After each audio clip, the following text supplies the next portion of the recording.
Ang aking lulutuin ngayon ay adobo chicken teriyaki. So bago ko sisimulan, ihahanda ko muna ang aking mga sangap na gagamitin. So ang una kong ginayak ay ang bawang. Sa bawang, kinakailangan ng 2 bilog na bawang at tadadin ito hanggang sa maging pino. Ang sunod kong ginayak ay ang spring onion. Sa spring onion, ito ay option lamang. Ang isusunod ko naman ay ang luya. Ang luya, gagayitin ko lang ito gaya ng ginawa ko sa bawang. So, ito na yung mga sangkap na gagamitin natin sa pagluto.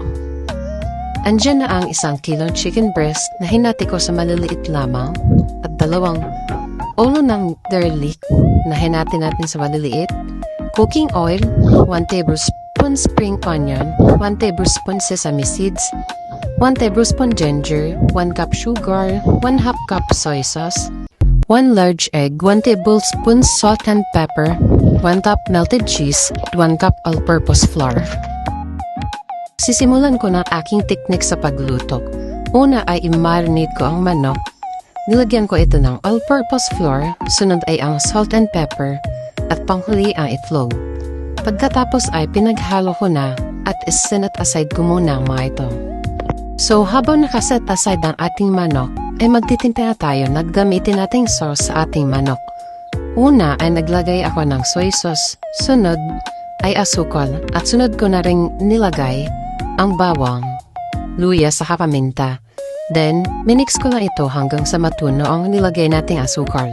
Sa part na ito, naaamoy ko na ang bango ng sauce kahit hindi ko pa siya niluluto.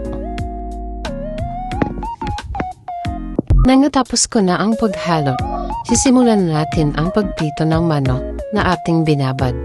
Sa isang mainit na kawali, lalagyan na natin ito ng cooking oil at kapag mainit na ang mantika, unti-unti nating iprito ang mga manok at hintayin lang natin na ito ay mag-golden brown.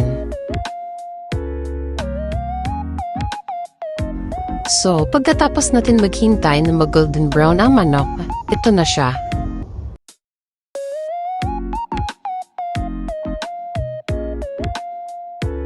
At ang sunod nating lulutuin ay ang sauce na ating manok. Sa mainit na kawali, ilalagay na natin ang sesame seeds at hintayin lang natin na mag-golden brown ang kulay nito. So, pag na-golden brown ang kulay nito, ilalagay na natin yung tinimpla natin kanina at hahalo-haluin ito habang hinihintay natin na kumulo. So, dahil kumulo na, ilalagay na natin ang prinitong manok at ihahalo ito hanggang sa makoat ang manok ng sauce.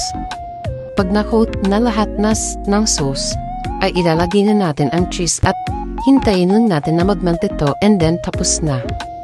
At ito na ang ating adobo chicken teriyaki.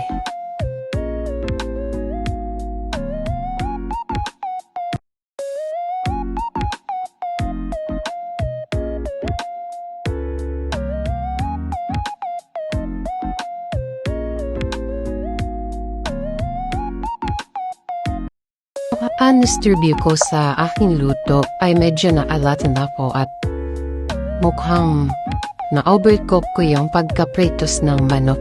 Yun lang po. Masarap po. Lasang-lasa yung sauce niya na cheesy, tapos malambot ang pagkakaluto. Masarap po siya.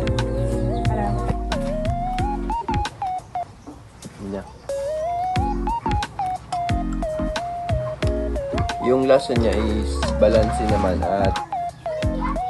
pero medyo maalat lang ng konti. At yung texture niya is okay at yun lang. Masarap. Biyasa yung sauce.